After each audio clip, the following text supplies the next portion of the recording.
সৰু মাছ পিঁয়াজেৰে ভাজা খাবলৈ ইমানেই বেছি ধুনীয়া নহয়। তাৰ পাছত আকৌ এয়া দেখিছেনে, বিলাহী আলু আৰু বৰালি মাছৰ এখন জোল খাবলৈ ইমান ধুনীয়া হৈছিলে। কেনেকৈ বনাইছোঁ চাওঁ আহকচোন। ফ্ৰিজাৰত থোৱাৰ কাৰণে সৰু মাছখিনি এনেকৈ লদা বান্ধি গ'ল। গৰম পানী দিলে এৰাই যায়, কিন্তু মই গৰম পানী দিয়া নাই, সোৱাদটো নাইকিয়া হৈ যায় বুলি গৰম তেলতে গোটেই লদাটোকে দি দিছোঁ।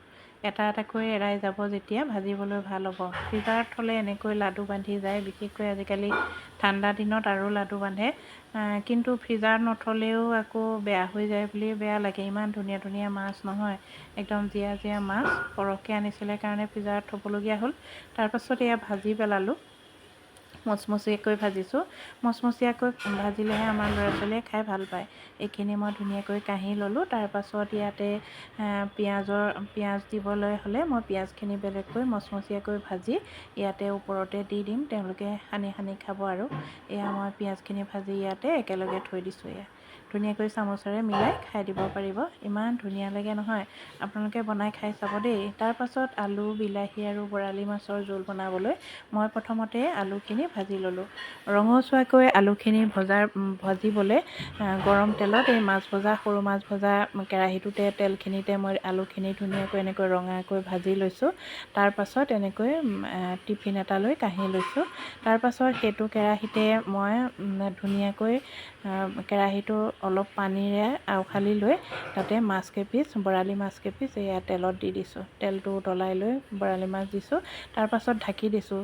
ছালটো বহুত ফুটে যে, সেইকাৰণে মাছটো দি উতলা তেলত মাছটো দি ধুনীয়াকৈ ঢাকি দিব আপোনালোকে, তেতিয়া ফুটাৰ চান্স নাথাকে। ফুটিলেও মানে ঢাকনিখনৰ তলতে ফুটিব। আৰু যেতিয়া তলখন ভাজা হৈ যাব, তেতিয়াহে ঢাকনিখন উলটিয়াই দিব, তেতিয়া একেবাৰে ভয় নাথাকে। তাৰপাছত সেইখিনি তেলতে মই নিমখ দিলোঁ, হালধি দিলোঁ আৰু পাঁচফোৰণ কেইটামান দি পিঁয়াজ অলপ ধুনীয়াকৈ ভাজি লৈছোঁ। পিঁয়াজটো সৰহকৈ দিব, তেতিয়া জোলখন খাই খুব ভাল লাগে। তাৰপাছত এয়া পিঁয়াজৰ ওপৰতে পাঁচফোৰণ দিলোঁ, পিঁয়াজখিনি অলপ ভাজি লৈ তাতে কটা বিলাহী দুটা দি দিছোঁ। বিলাহীকেইটা বেছি পকা হ'লে বেলেগ সোৱাদ, আৰু অলপ আধা কেঁচা হ'লেও বেলেগ সোৱাদ লাগে। মই আধা কেঁচা বিলাহী দি ধুনীয়াকৈ এইখিনি ভাজি লৈ একেবাৰে গলি যোৱালৈকে মই ভাজি আছোঁ। তাৰপাছত হাতাখনে ভাঙি ভাঙি দিম। এতিয়া আধা ভজা যেতিয়া হ'ল বিলাহীখিনি, আপোনালোকে মন কৰিব, আধা ভজা বিলাহীখিনিৰ ওপৰতহে মই আদা নহৰু দিছোঁ। আদা নহৰুৰ টেষ্টটো তেতিয়াহে ওলায়। আপোনালোকে আধা ভজা বিলাহীৰ ওপৰত এনেকৈ দি দিবচোন, তেনেকৈ খাই চাবচোন। সকলো গৃহিণীয়ে জানে আজিকালি মাছৰ জোল বনাব, কিন্তু অলপ বেলেগ ধৰণে বনালে ভাল লাগে। সকলোৰে সোৱাদবিলাক বেলেগ বেলেগ, সকলো ৰান্ধনিৰ সোৱাদ বেলেগ বেলেগ, সেইকাৰণে মই প্ৰতিগৰাকীৰে ভিডিঅ'বিলাক চাওঁ।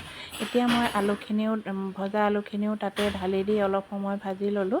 তাৰপাছত উতলা পানীৰ কাষতে মই চচটোতে পানী উতলাই আছোঁ, পানী দি দিছোঁ। আধাখিনিলৈকে পানী দি দিছোঁ। তাতে ভজা মাছ কেইপিচ দি অলপ সময় উতলিবলৈ দিম। অলপ সময় যেতিয়া গ্ৰেভি হৈ আহিব, তেতিয়ালৈকে মই উতলিবলৈ দিম। আৰু যেতিয়া গ্ৰেভি হৈ নমাবৰ হ'ব, তেতিয়া মই ধনিয়া ওপৰত ছটিয়াই দিম। ইমান বেছি ধুনীয়া। এইখন তৰকাৰী বনালে আমাৰ ল'ৰা ছোৱালীকেইটাই ধুনীয়াকৈ ভাতকেইটা খায়, আৰু মাক হিচাপে ময়ো গৌৰৱ অনুভৱ কৰোঁ।